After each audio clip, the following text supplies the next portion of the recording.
Nancy Pelosi and Chuck Schumer have been holding up the unemployment and the stimulus package for months. Why are they doing that? They don't want anybody to get that money. They're being very selfish.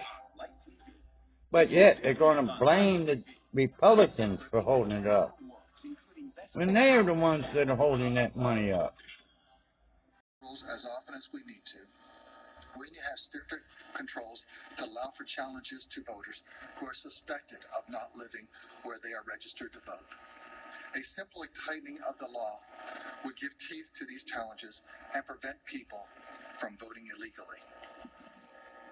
These measures will improve the security of our elections, and that should lead to greater public trust. Our first goal is carrying out elections successfully and getting the results right.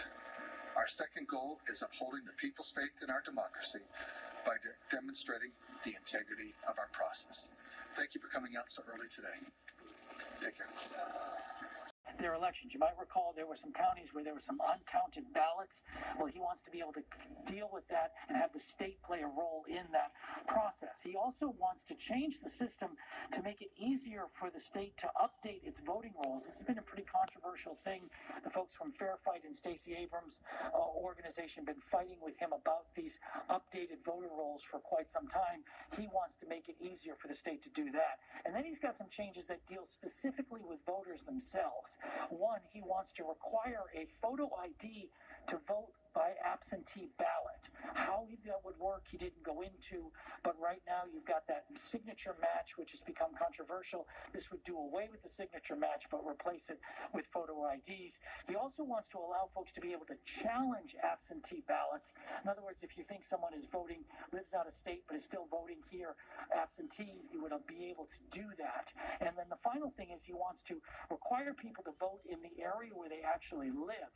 Very controversially, this deals with provisional ballots, people showing up at the wrong voting location, still able to cast a ballot. It sounds like the Secretary of State would do away with all that if he has his way.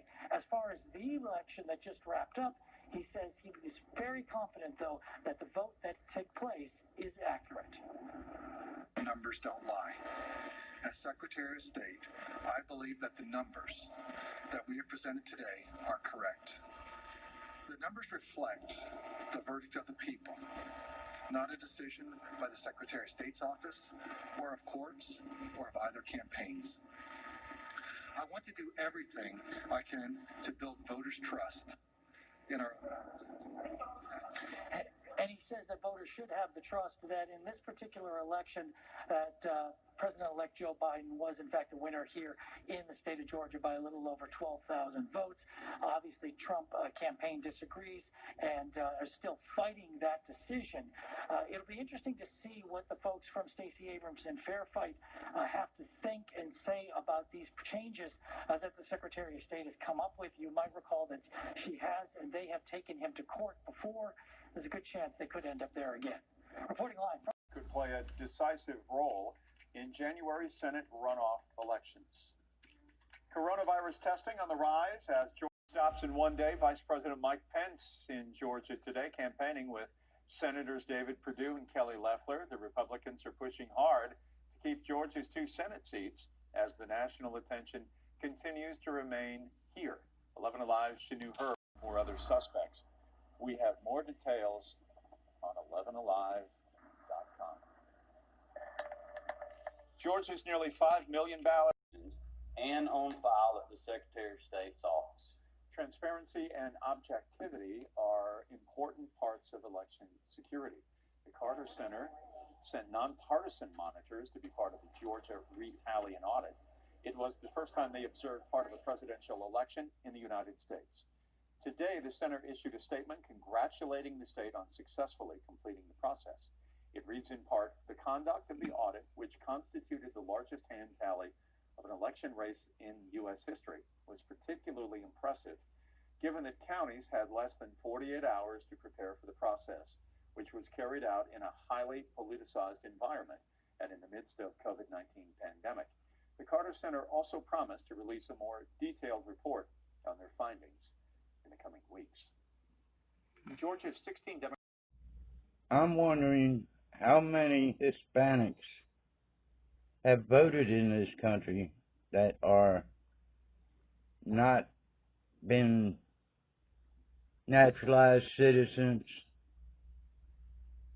They're undocumented, dreamers, DACA, that don't have citizenship have voted in this country.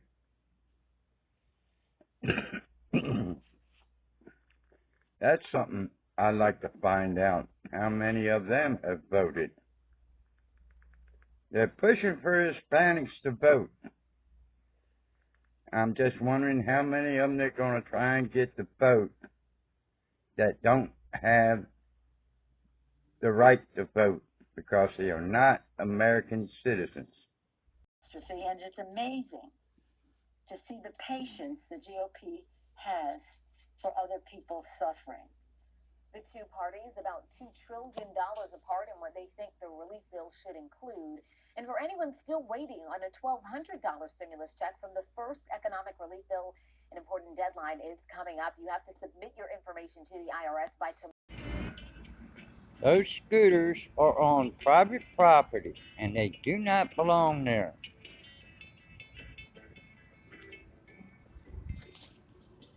Rear of 1050 Ponce de Leon. They need to come and get their scooters.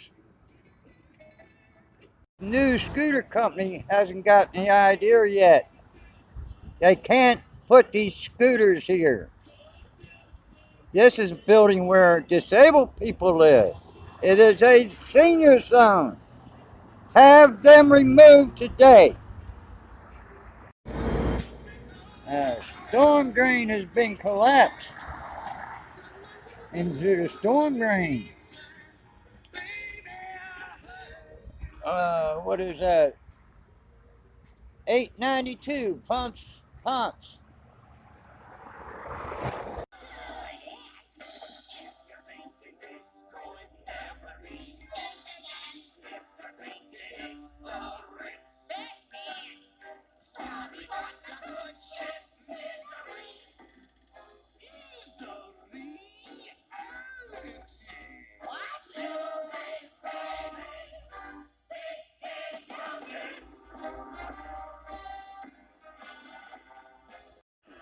Dozens of police, along with the FBI and U.S. Marshals, are on the scene. Shoppers report hearing multiple gunshots, then seeing people running to safety. At least 6 people have been brought out on stretchers and put into ambulances. But the mayor says none of their injuries are life-threatening. We'll continue to follow the story and bring you any updates as soon as we get them. Now at 6, Georgia County inside Lenox within the past year. Here is what we know right now. Police say a man was shot and injured inside the Apple store, for goodness sake. It's located near the Peachtree Road entrance to the mall. Investigators say it began with an argument among several young men.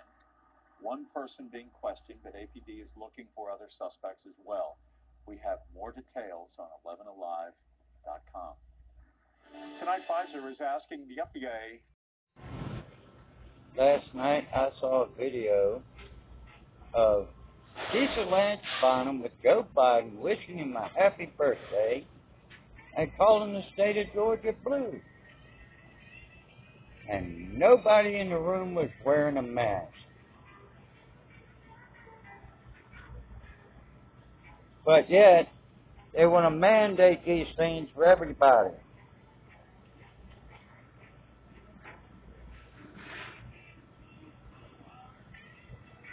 Do it by example,